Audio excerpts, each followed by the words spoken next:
तो आज बात करते हैं जापान की एक ऐसी सच्ची कहानी की जिसे जानने के बाद खिलौनों को देखने का नजरिया हमेशा के लिए बदल सकता है। हाँ, बचपन में ऐसा होता ही है ना?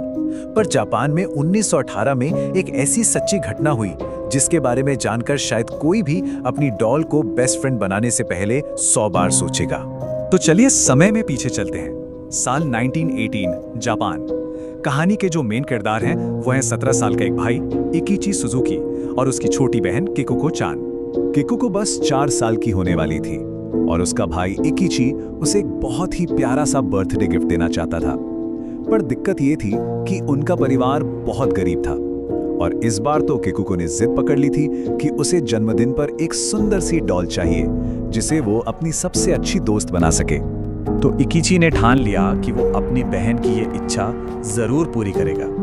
उसने पूरे 1 महीने तक छोटे मोटे काम करके पैसे जमा किए और आखिर में उसे एक दुकान पर एक पारंपरिक जापानी डॉल मिल ही गई। लाल किमोनो पहने, गहरी आंखें और गर्दन तक आते काले बाल। अपने चौथे जन्मदिन पर जब किकुको को ये डॉल मिली तो उसने उसका नाम रखा ओकिकू। किकुको को अपनी ओकिकू डॉल से इतना प्यार था कि वो एक पल के लिए भी उसे खुद से अलग नहीं करती थी। वो उसके बाल बनाती, उसे अपने साथ सुलाती, मतलब हर वक्त वो डॉल उसके साथ ही रहती थी। लेकिन ये खुशी ज्यादा दिन तक टिक नहीं पाई। डॉल मिलने के ठीक 1 साल बाद किकुको को बहुत तेज बुखार हुआ। पता चला कि उसे मलेरिया हो गया है और कुछ ही दिनों में उस नन्ही सी जान ने दम तोड़ दिया। अपनी आखिरी सांस तक उसने अपनी प्यारी ओकिको डॉल को सीने से लगाए रखा। अब जापान में एक रिवाज है कि मृत शरीर के साथ उसकी सबसे पसंदीदा चीज को भी जला दिया जाता है। परिवार चाहता था कि ओकिकू डॉल को भी किकुको के साथ विदा किया जाए, लेकिन उन्हें इसकी इजाजत नहीं मिली। तो उन्होंने किकुको की याद में उस डॉल को घर में एक शेल्फ पर रख दिया और बस यहीं से असली खौफ की शुरुआत हुई। किकुको की मौत के कुछ समय बाद घर में छोटी छोटी अजीब सी घटनाएं होने लगी। मतलब शुरुआत में तो ऐसी चीजें थीं जिन्हें शायद कोई भी वहम समझकर नजरअंदाज कर दे। जैसे एक रात इकिची को हॉल से किसी के फुसफुसाने की आवाज आई। ऐसा लगा जैसे वो किकुको की आवाज है। फिर कभी कभी हल्की सी हंसी सुनाई देती। एक दिन तो किकुको की बनाई सारी ड्राइंग्स जमीन पर बिखरी मिली और वो ओकिकू डॉल ठीक उनके पास पड़ी थी। जब इकिची उस डॉल को वापस शेल्फ पर रख रहा था तो उसने एक बहुत ही अजीब बात नोटिस की। डॉल के बाल जो पहले उसके गर्दन तक आते थे अब वो बढ़कर उसके कंधों तक आ रहे थे और सिर्फ लंबे ही नहीं हुए थे, उनका रंग भी काले से हल्का भूरा हो रहा था, बिल्कुल इंसानी बालों की तरह। जाहिर है जब इकिची ने यह बात अपने माँ बाप को बताई तो उन्हें यकीन नहीं हुआ। उन्हें लगा यह बस उसका वहम है। तो इकिची की माँ ने कैंची से उस डॉल के बाल वापस गर्दन तक काट दिए। लेकिन शायद यही उनकी सबसे बड़ी गलती थी। जैसे ही उस गुड़िया के बाल काटे गए, सुजुकी परिवार की जिंदगी मानो नर्क बन गई।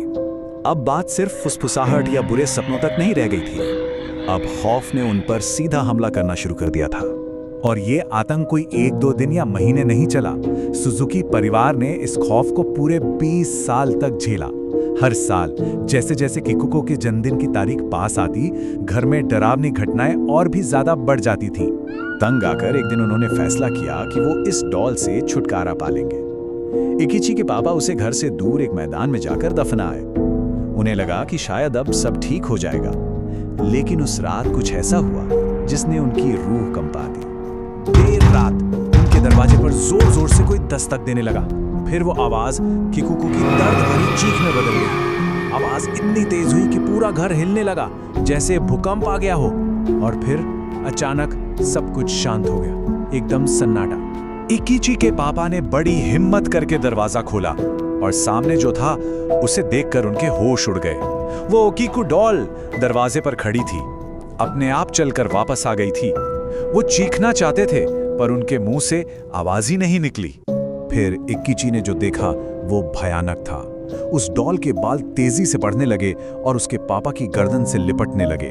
वो बाल कसते जा रहे थे, उनका गला घोंट रहे थे, उनकी सांसें लगभग रुकने ही वाली थीं कि तभी इकिची जोर से चिल्लाया, किकुको! और जैसे ही उसने अपनी बहन का नाम पुकारा, वो डॉल एकदम से बेजान होकर जमीन पर गिर गई।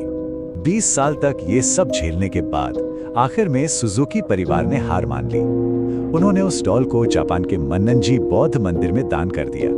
आज उस बात को लगभग 100 साल हो चुके हैं। वो डॉल आज भी उसी मंदिर में एक शीशे के बॉक्स में बंद है, लेकिन उसका खौफ आज भी जिंदा है। कहा जाता है कि उस गुड़िया के बाल आज भी बिल्कुल इंसानी बालों की तरह बढ़ते हैं, जिन्हें मंदिर के पुजारी समय समय पर काटते रहते हैं। लेकिन जो सबसे डरावनी बात है वो ये है कि अब उस गुड़िया का मुंह धीरे धीरे रहस्यमयी तरीके से खुल रहा है, और कुछ लोगों का तो ये भी दावा है कि उन्हें उसके मुंह के अंदर नए दांत उगते हुए दिखाई दिए हैं। तो सवाल ये उठता है कि क्या सच में किकुको की आत्मा उस डॉल में फंसी हुई है, या फिर इसके पीछे कोई और उससे भी कई ज्यादा गहरा और भयानक राज छिपा है। ये एक ऐसा सवाल है जिसका जवाब शायद कभी किसी को नहीं मिलेगा।